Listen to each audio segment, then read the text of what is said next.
Operation లేకుండా మోకాళ్లు మరియు నడుము నొప్పులకు అత్యాధునిక చికిత్స డాక్టర్ భావన హర్వాని గారి ఆధ్వర్యంలో ఆర్ఎఫ్ఏ మరియు ప్లాస్మా పద్ధతిలో చిన్న ఇంజెక్షన్ తో పరిష్కారం. Hospitals road number 12 Banjara hills. వాణిజ్య సిలిండర్ ధర బగ్గుమంటున్నది. కేంద్రం తీసుకున్న అనాలోచిత నిర్ణయం వల్ల ఫుడ్ ఇండస్ట్రీ కుదేలవుతోంది. ఫుడ్ వ్యాపార వర్గాలు ఆందోళన చెందుతున్నాయి. కొందరు బిజినెస్ తగ్గిస్తుండగా మరికొందరు వ్యాపారాన్నే మూసివేస్తున్నారు. అనేక మంది ఉపాధి కోల్పోతున్నారు. కేంద్ర ప్రభుత్వ నిర్ణయంపై వ్యాపారులు కన్నెర్ర చేస్తున్నారు.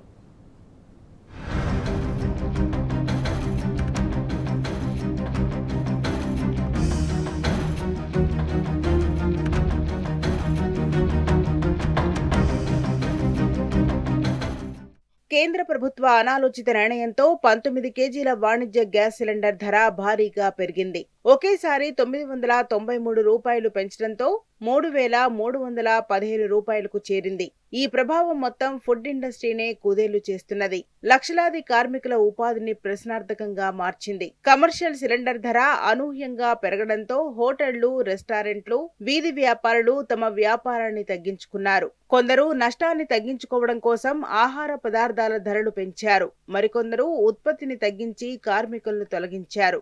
ఇంకొందరు 3 అంతస్తుల వ్యాపారాన్ని 2 అంతస్తులకు పరిమితం చేసుకున్నారు. ఈ రంగంపై ఆధారపడిన నిత్యావసర సరుకుల దుకాణాలు సైతం నష్టాలను చవిచూడాల్సి వస్తున్నది. పెరిగిన ధరలు పరిస్థితిని మరింత అధ్వానంగా మార్చాయని నిర్వాహకులు కేంద్రంపై కన్నెర్ర చేస్తున్నారు. ఇక గ్యాస్ పై వంటలు చేయలేమని కట్టెల పొయ్యే దిక్కని మండిపడుతున్నారు.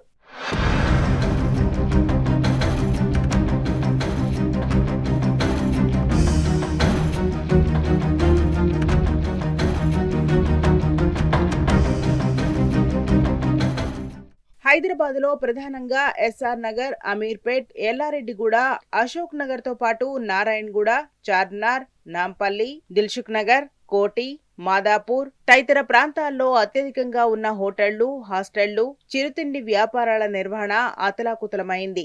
గ్యాస్ ధరలు తగ్గించకపోతే వ్యాపారాలు కొనసాగించడం కష్టమని నిర్వాహకులు వాపోతున్నారు. పశ్చిమాసియా యుద్ధ ప్రభావంతో ఇటీవల గ్యాస్ సరఫరా ఆలస్యమవడంతో ఒక్క సిలిండర్ బ్లాక్ మార్కెట్లో 6,000 రూపాయలు పలికింది. ఈ దెబ్బతో చాలా మంది ఫుడ్ ఇండస్ట్రీ నిర్వాహకులు తమ నష్టాన్ని వినియోగదారులపై మోపాల్సి వచ్చింది. ఆర్టీసీ క్రాస్ రోడ్లోని ఓ ఉడిపి హోటల్లో ప్లేట్ ఇడ్లీ 45 రూపాయలు ఉండగా 75 రూపాయలు చేశారు. హ్యాబిట్స్ లోని ఓ బిర్యానీ సెంటర్లో సింగిల్ చికెన్ బిర్యానీ 120 రూపాయలు ఉండగా 140 రూపాయలు చేశారు. ఇలా అనేక హోటళ్లలో మెనూలను మార్చారు. ఇతర రెస్టారెంట్లు, క్లౌడ్ కిచెన్లు, చిన్న భోజనశాలలు పెరుగుతున్న నిర్వహణ ఖర్చులతో మూసివేయాల్సిన పరిస్థితి వచ్చిందని నిర్వాహకులు ఆవేదన వ్యక్తం చేస్తున్నారు.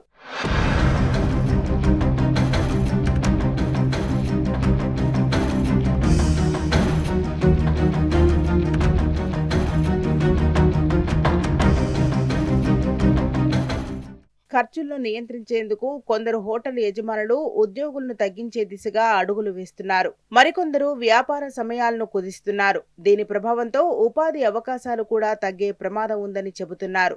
వాణిజ్య సిలిండర్ ధరల పెంపుతో రెస్టారెంట్లలో నెలవారీ నిర్వహణ ఖర్చులు గణనీయంగా పెరుగుతాయని, లాభాల మార్జిన్పై తీవ్ర ఒత్తిడి పడుతుందని నిర్వాహకులు అంటున్నారు.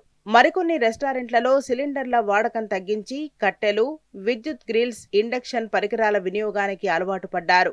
ఆర్టీసీ క్రాస్ రోడ్లో గతంలో 3 అంతస్తులు నిర్వహించిన ఓ బార్ అండ్ రెస్టారెంట్ ను ఇప్పుడు 2 అంతస్తుల్లో కొనసాగిస్తున్నారు.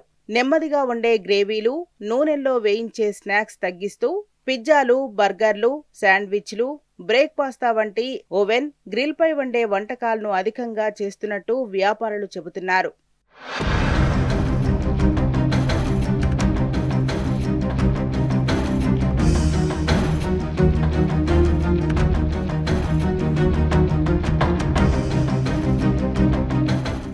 మరోవైపు కేంద్రం పెంచిన వాణిజ్య గ్యాస్ ధర 3,300 రూపాయలకు ఫుడ్ ఇండస్ట్రీకు దొరకదని చెబుతున్నారు. ఇటీవల గ్యాస్ సరఫరా ఆలస్యం కారణంగా వాణిజ్య ఎల్పీజీ ధరలు బ్లాక్ మార్కెట్లో 6,000 రూపాయలకు పెరిగింది. ఇప్పుడు గ్యాస్ ధర పెంపుతో బ్లాక్ లో 7,000 రూపాయల నుంచి 10,000 రూపాయలు పలుకుతున్నదని, అంత డబ్బు పెట్టి కొనుగోలు చేయలేమని వాపోతున్నారు. గ్యాస్ బ్లాక్ దందాతో స్ట్రీట్ ఫుడ్ సైతం చాలా వరకు కనుమరుగవుతున్నది. నగరవాసులు అత్యధికంగా ఇష్టపడే పానీపూరి, పావుబాజీ, కట్లైట్, జిలేబీ సెంటర్ల నిర్వాహకులు సైతం పెరిగిన గ్యాస్ ధరలతో వ్యాపారం నడపలేమని ఆవేదన వ్యక్తం చేస్తున్నారు. కేంద్రం గ్యాస్ సిలిండర్ ధరను పెంచడంతో ఇటు కట్టెల ధర కూడా కిలో 6 రూపాయల నుంచి 15 రూపాయలకు ఎగబాకిందని వాపోతున్నారు.